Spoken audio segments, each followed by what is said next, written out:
पुणे शहरामध्ये G B सिंड्रोमचे patients वाढत आहेत आणि ह्या वाढलेल्या पेशंट्समुळं गेल्या आठवड्याभरामध्ये बऱ्याच ठिकाणी पेपरमध्ये नागरिकांच्यामध्ये बरंचसं संभ्रमाचं वातावरण आहे, थोडंसं भीतीचं वातावरण आहे. आणि या सगळ्या पार्श्वभूमीवरती आरोग्यमंत्री म्हणून आज या ठिकाणी मी स्वतः भेट दिली आणि या भेटीनंतर आज आयुक्त कार्यालयामध्ये सन्मान्य आयुक्त महोदय पुणे आयुक्त, पुणे कमिशनर साहेब, सन्मान्य जिल्हाधिकारी पुणे आणि सन्मान्य आमचे आयुक्त पुणे शहर, आयुक्त पिंपरी चिंचवड शहर आणि CEO सन्माननीय पुणे जिल्हा परिषद, आमचे डायरेक्टर आरोग्य विभागाच्या जॉईंट डायरेक्टर, अशा सर्व अधिकाऱ्यांच्या समवेत या ठिकाणी या संपूर्ण विषयाची आज आम्ही सगळ्यांनी माहिती घेतली, आढावा घेतला. आणि या आढावा बैठकीनंतर किंवा प्रत्यक्ष पाहणीनंतर काही विषय जे आपल्या सर्वांच्या समोर मांडणं आणि तुमच्या माध्यमातून लोकांसमोर गेलं पाहिजे, लोकांपर्यंत पोहोचलं पाहिजे, यासाठी आपण या पत्रकार परिषदेचं आयोजन केलं आहे. आपण सर्वजण या ठिकाणी आलात त्याबद्दल पहिल्यांदा आपल्या सर्वांचं मी स्वागत करतो. खरं म्हणजे या GB सिंड्रोमचा हा जो काही एकूण आजार आहे, हा आजार यापूर्वीसुद्धा अनेक ठिकाणी असे पेशंट्स आढळतात. बऱ्याच वेळेला दुर्दैवानं विशेषतः कोरोनानंतर प्रत्येक आजार आला की आपणा सर्वांना एक भीती वाटते की हा काहीतरी वेगळा हा काहीतरी एक वेगळा आजार आहे की ज्याच्यामुळं आपण सगळेजण पुढं आणखीन पॅनिक होऊ. पण असं नाही आहे. GB सिंड्रोम हा पहिल्यापासून सगळीकडेच याचे पेशंट्स आढळतात. हे पेशंट्स दुरुस्त होत आहेत आणि या पेशंट्स दुरुस्त होत असताना याच्यामध्ये डेथ होत नाही, अशी आत्तापर्यंतची हिस्ट्री आहे. फक्त पेशंटला थोडा त्रास होतो आहे आणि त्याच्यानंतर आपण पुढे जातो आहे.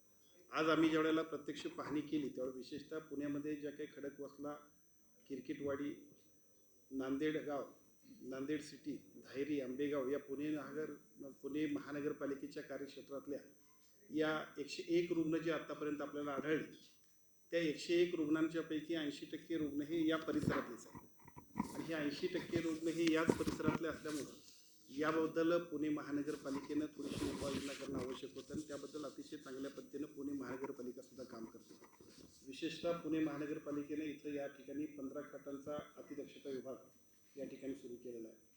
त्याचबरोबर या आजाराच्यासाठी जे काय आपल्याकडं 1 लाख रुपयाची आर्थिक मर्यादा होती, त्याच्याऐवजी गरीब शहरी या वैद्यकीय सहाय्य योजनेमध्ये त्यांनी 2 लाख रुपये देण्या पद्धतीची सुद्धा कालच घोषणा सन्माननीय अजितदादांनी केली आणि त्याप्रमाणे प्रत्यक्ष काम सुरू आहे. पुणे महानगरपालिकेनं आवश्यकतेनुसार या ठिकाणी इंजेक्शनसुद्धा 200 इंजेक्शन्सची उपलब्धता केलेली आहे. त्याचबरोबर या ठिकाणी कुठलीही समस्या येऊ नये म्हणून नोडल अधिकाऱ्याची नियुक्ती केलेली आहे. या सगळ्यांच्या बरोबर या ठिकाणी प्रायव्हेट जे काही प्रॅक्टिस करणारे सर्व हॉस्पिटल आहेत त्यांच्याबरोबरची सुद्धा बैठक घेऊन अतिरिक्त त्यांनी दर आकारू नये याच्याबद्दलच्या सूचनासुद्धा, जसं कोरोनाच्या पिरियडमध्ये होतं तशा पद्धतीच्या सूचनासुद्धा दिलेल्या आहेत. या सगळ्या सूचनांच्या नंतर पुणे महानगरपालिकेनं 65,000 व्यक्तींचं सर्वेक्षणसुद्धा केलेलं आहे आणि या सगळ्या सर्वेक्षणामध्ये 183 नमुने घेतलेले आहेत. FDA मार्फत सुद्धा याची तपासणी केलेली आहे. या सगळ्या गोष्टींच्या नंतर आणखीन एक गोष्ट लक्षात येते की त्या विहिरीवरचं एकूण जे काही पाणी आहे त्या विहिरीमध्ये ज्या पद्धतीने विहिरीवरचं प्रदूषणसुद्धा असू शकते, म्हणून विहिरीवर आच्छादन घालण्याबद्दलचा सुद्धा निर्णय घेतलेला आहे. थोडक्यात या विहिरीवरच्या आच्छादनाबरोबर 12 लिकेजेस जी आहे ती पाणी पुरवठ्याची ती सुद्धा दुरुस्त करण्याबद्दल तात्काळ कारवाई करून त्याचं प्रत्यक्ष काम सुरू करण्यामध्ये अतिशय गतिमान पद्धतीने ही सगळं काम सुरू होईल. ड्रेनेज लाईन जी आहे त्या ड्रेनेज लाईनमध्ये एक बदलणं आणि 5 ठिकाणी दुरुस्ती करणं या दोन्ही गोष्टी गरजेच्या आहेत. तात्काळ याच्याबद्दलची सुधारणा करण्याबद्दल आम्ही सर्वांनी सूचना दिल्या आहेत आणि सन्मान्य आयुक्त महोदय त्या पद्धतीनं काम अतिशय गतीने करत आहेत. आता प्रस्तावित WTP प्लॅन्ट जो वडगावला आहे तो सुद्धा WTP प्लॅन्ट सुद्धा अतिशय गतीने सुरू करण्यासाठी आपण सगळेजण पुढे जातो.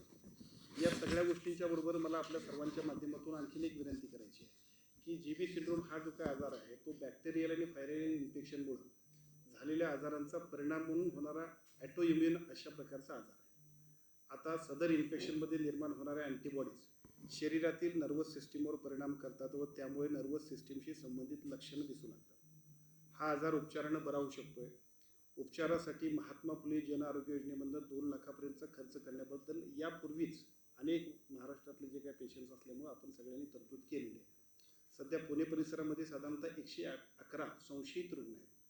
शहराच्या काही भागामध्ये विशेषतः त्या मगाशी जी गावं सांगितली त्या परिसरामध्ये नांदेड गाव आणि नांदेड गावाच्या परिसरातले, शहराच्या काही भागामध्ये दूषित पाण्याचे पोटाचे आजार होऊन त्यानंतर काही रुग्णांना GB सिंड्रोमचं लक्षण दिसून आलेलं आहे. महानगरपालिकेकडून सदर सर्व भागामध्ये पिण्याच्या पाण्याच्या स्त्रोतांची तपासणी करण्यात आली आहे. ज्या ज्या भागात रुग्ण आढळलेत अशा सर्व भागामध्ये नागरिकांना पिण्याचे स्वच्छ पाणी उपलब्ध करून देण्याबद्दल सर्व सूचना महानगरपालिकेला दिल्या आहेत. महानगरपालिकेला जरी आपण ह्या सूचना दिलेल्या असल्या तरीसुद्धा महाराष्ट्राचा आरोग्यमंत्री म्हणून मी आपल्या माध्यमातून संपूर्ण शहराला, आणि शहरालाच नाही तर आपल्या संपूर्ण महाराष्ट्रातल्या जनतेला सुद्धा विनंती करूया की बऱ्याचशा आजारांचं मूळ हे पाणी असतं आणि असं पाणी उकळून पिणं हे आपल्या आरोग्याच्या दृष्टीनं अत्यंत आवश्यक आहे. त्यामुळे पाणी उकळून पिलं तर यातला बराचसा अंश, सर्वच आजारांचा अंश सुद्धा आपल्या सर्वांच्या दृष्टीनं खूप फायदेशीर होणार आहे. त्यासाठी सुद्धा सर्वच नागरिकांनी या गोष्टींची निश्चितपणाने अंमलबजावणी करावी अशी आरोग्य विभागाच्या वतीनं आपण सर्वजण विनंती करूया. नागरिकांची